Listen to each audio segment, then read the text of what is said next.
আজকের গল্প রাজপ্রাসাদে টুনির স্থান। মোহনপুর বনে এক টুনি পাখি তার মেয়ে টুকিকে নিয়ে বাস করত। টুনি ছিল খুব গরিব।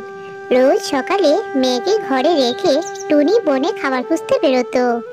একদিন হলো কি, হে ঈশ্বর, আজও কোনো খাবার পেলাম না। এবার আমি মেয়েটাকে গিয়ে কি জবাব দেব? মেয়েটা তো খাবার আশায় আমার পথ চেয়ে বসে আছে। এইসব কথা বলতে বলতে টুনি তার বাসার দিকে যাচ্ছিল।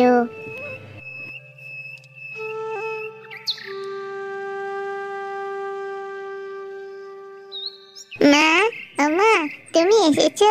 তাড়াতাড়ি আমাকে খাবার দাও মা, আমার যে অনেক খিদে পেয়েছে।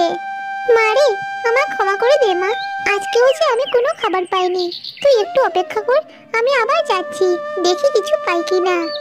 মা, ও মা, তুমি কেন কনক কাকার মতো হও না মা? কনক কাকা তো রোজ অন্য পাখিদের খাবার চুরি করে খায়। তুমিও যদি এভাবে খাবার চুরি করতে, তাহলে আমাদের খাবার জন্য কোনো চিন্তাই করতে হতো না। টুকি মা, তুই এসব কি বলছিস? তুই জানিস না চুরি করা মহাপাপ? আজকে বলেছিস, আর কখনো এসব কথা মুখেও আনবি না, কেমন? শোন মা, আমরা সৎ পথে চললে ঈশ্বর ঠিক একদিন আমাদের দিকে মুখ তুলে তাকাবে, আর আমরা একদিন অনেক ধনী হব, দেখিস। আচ্ছা ঠিক আছে মা, আমি আর কখনো এমন কথা বলবো না। আমার ভুল হয়ে গেছে, তুমি আমায় ক্ষমা করে দাও। লক্ষ্মী মেয়ে আমার। আচ্ছা, তুই একটু অপেক্ষা কর, আমি দেখি কোনো খাবার পাই কিনা। এইসব কথা বলে টুনি আবার বনে খাবার খুঁজতে বেরিয়ে পড়ে। এইভাবেই তাদের দিন কাটছিল।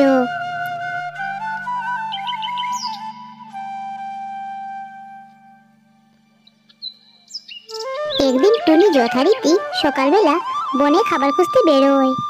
কিছু পথ যাওয়ার পর টুনি বনে একটা খাবারের ব্যাগ দেখতে পায়। হে ঈশ্বর, এ তো খাবার এখানে কোথা থেকে এলো? এগুলো কি আমি নিয়ে যাব? না না, লোভে পড়ে এরকম খাবার নিয়ে যাওয়া ঠিক হবে না।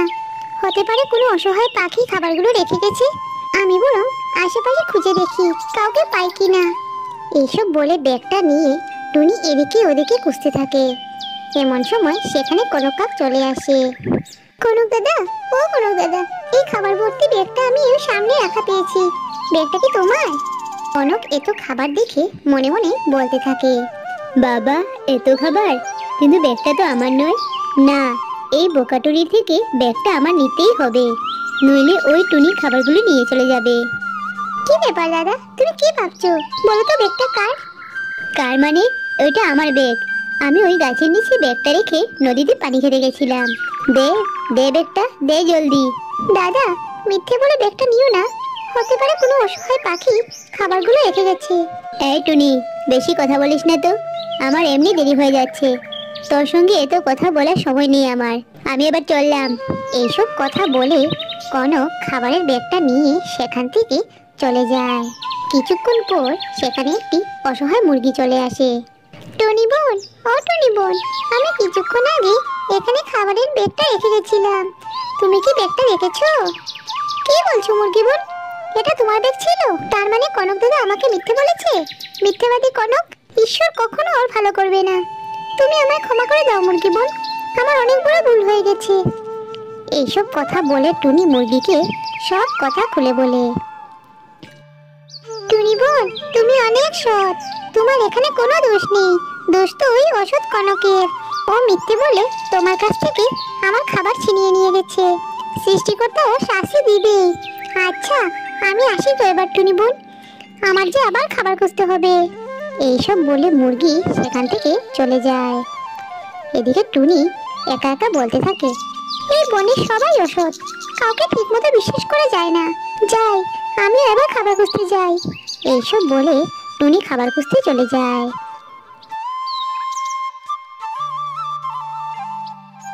কিছুক্ষণ পর টুনি কিছু খাবার নিয়ে বাসায় ফিরে। মা টুকি, আয় এদিকে, দেখ আমি তোর জন্য কত খাবার নিয়ে এসেছি। তারপর ওরা মা ও মেয়ে মিলে খাবার খায়। এইভাবে সততার সাথে পরিশ্রমের মাধ্যমে টুনির দিন চলতে থাকে। একদিন বনের মধ্যে খুব বন্যা আসে।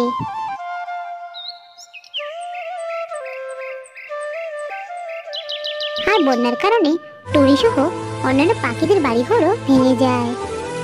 হে ঈশ্বর, এ কি সর্বনাশ করলে তুমি আমার, এবার আমরা কি করব, কোথায় থাকবো?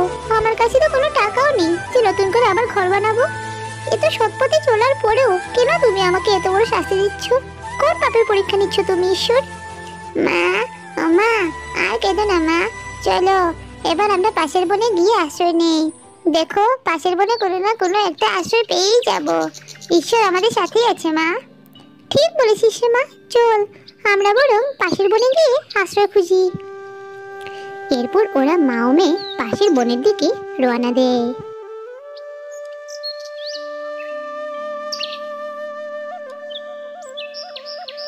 অবশেষে অনেকটা পথ হাঁটার পর ওরা বনে গিয়ে পৌঁছায়।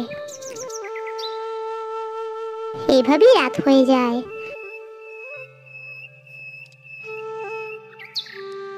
টুনি তার মেয়েকে নিয়ে একটা গাছের তলায় রাতটা কাটায়। সকাল হতে না হতে ওরা আশ্রয় খুঁজতে বেরিয়ে পড়ে। অবশেষে ওরা একটা ফাঁকা ঘর খুঁজে পায়। মা, ও মা, দেখো দেখো কত সুন্দর ঘর। মনে হচ্ছে এই ঘরে কেউ নেই। চলো না মা, আমরা আজকে থেকে এই ঘরে থাকতে শুরু করি। মারে, এটা কার ঘর আমরা তাও জানি না। এইভাবে না জেনে শুনে অন্যের ঘর দখল করা ঠিক নয় রে মা। মা, আমার মনে হচ্ছে এই ঘরের মালিক এই বনে থাকে না। দেখো দেখো আশেপাশে কেউ নেই, পুরো নির্জন। তারপর ওরা মা ও মেয়ে সেই ঘরে গিয়ে প্রবেশ করে। তারপর থেকে এই ঘরটাতেই ওরা থাকতে শুরু করে। দেখেছো মা, আমি বললাম না ঈশ্বর আমাদের সাথে আছে। ঈশ্বরের আশীর্বাদে আমরা কত সুন্দর একটি আশ্রয়ের জন্য ঘর পেয়ে গেলাম। অন্যদিকে একটা রাজকুমারী বনে ঘুরতে আসে।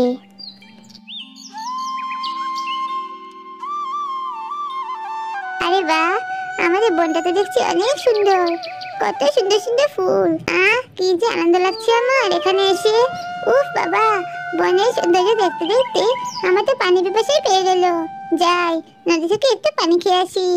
কিন্তু আশেপাশে তো কোনো নদীও দেখতে পাচ্ছি না। যাই সামনে গিয়ে দেখি নদী পাই কিনা। তারপর সে সামনে দিকে যেতে থাকে। হঠাৎ তার চোখে পড়ে সামনে এক তান্ত্রিক বসে ধ্যান করছে, আর তার পাশেই একটা পাত্রে কিছু পানি রাখা। এই তো পেয়েছি, যাই তাড়াতাড়ি ওই পাত্র থেকে পানি খেয়ে আসি। এই কথা বলে রাজকুমারী ওই তান্ত্রিকের ওখানে যায় আর তার পাত্রে রাখা সব পানি পান করে ফেলে। আর ঠিক তখনই তান্ত্রিকের ধ্যান ভেঙে যায়। এই মেয়ে, কি করলি তুই?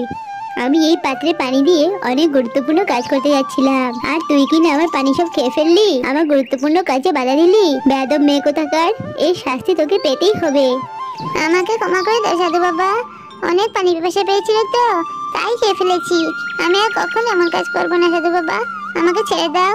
না, তুই আমার অনেক বড় কাজে বাধা দিয়েছিস, তোর কোনো ক্ষমা নেই। আমি তোকে এক্ষুনি অভিশাপ দিলাম, তুই এক্ষুনি ফুলের চারা হয়ে যাবি, আর বনের প্রজাপতি মৌমাছি তোর থেকে সব রস চুষে নিবে, আর তুই রসহীনতায় ভুগবি। তান্ত্রিক এসব বলতে না বলতেই রাজকুমারী একটা ফুলের চারা গাছে পরিণত হয়ে যায়।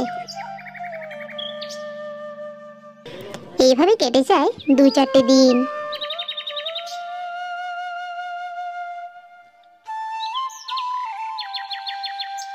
সাধু বাবা, আমার যে ভীষণ কষ্ট হচ্ছে এভাবে ফুল গাছ হয়ে থাকতে। কোথায় তুমি সাধু বাবা? দয়া করে এসে আমার মুক্ত করো।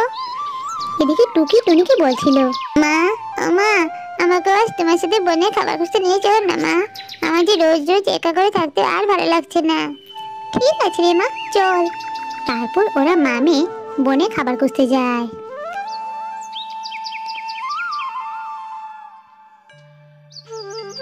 ফেরার পথে টুকি ওই ছোট্ট ফুল গাছটা দেখতে পায়। মা, ও মা, দেখো দেখো কত সুন্দর ফুল গাছ। সব ফুল থেকে এই ফুলটা অনেক আলাদা। আমাদের ঘরে এই ফুলটা অনেক সুন্দর লাগবে মা। চলো না মা, এই ফুলটা আমাদের ঘরে নিয়ে যাই। এইসব বলে টুকি ফুলটা নিয়ে বাসার দিকে রওনা দেয়। ঘরে গিয়ে টুকি যেই না ফুলটা নিচে রাখতে গেল, তখনই ফুল থেকে রাজকুমারী বেরিয়ে আসে।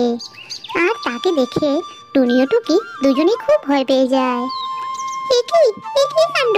ফুলের ছানা থেকে পাখির ছানা বেরিয়ে এলো। চল টুকি মা, চল শিগগিরই এখান থেকে পালাই। আরে আরে, দাঁড়াও দাঁড়াও, আমি তোমাদের কোনো ক্ষতি করবো না, তোমরা আমার কথা শোনো। তারপর রাজকুমারী ওদের কাছে সব ঘটনা খুলে বলে, তোমরা আমাকে মুক্ত করেছো, তার তার জন্য আমি তোমাদের ধন্যবাদ দিতে চাই। মুক্ত করেছি মানে? আমরা আবার তোমাকে কিভাবে মুক্ত করলাম বলো তো? তাহলে শোনো, এই ঘরে আসার সাথে সাথে আমার সব অভিশাপ কেটে গেছে। কারণ এই ঘরটা ছিল এক ভালো তান্ত্রিকের। উনি অনেক আগে এক বড় অসুখে মারা গেছে। ঘরটা হলো ওনার আশীর্বাদ প্রাপ্ত ঘর। তাহলে শোনো, তোমরা আমাকে মুক্ত করার জন্য আমি তোমাদের একটা উপহার দিব। আর সেই উপহারটি হলো, আজ থেকে তোমাদের এই কুড়ে ঘরটিতে আর থাকতে হবে না। তোমরা আমার সাথে আমার পাশে থাকবে, কেমন? চলো তোমরা শিগগিরই চলো। রাজকুমারীর কথা শুনে টুনি ও টুকি খুব খুশি হয়। তারপর ওরা রাজকুমারীর সাথে ওর প্রাসাদে চলে যায়। তারপর থেকে টুনি ও টুকি অনেক সুখে আনন্দে বাকি জীবন রাজপ্রাসাদে কাটাতে থাকে। তাহলে বন্ধুরা, আজকের এই গল্পটি যদি তোমাদের ভালো লেগে থাকে অবশ্যই চ্যানেলটি সাবস্ক্রাইব করে পাশে থেকো। ধন্যবাদ।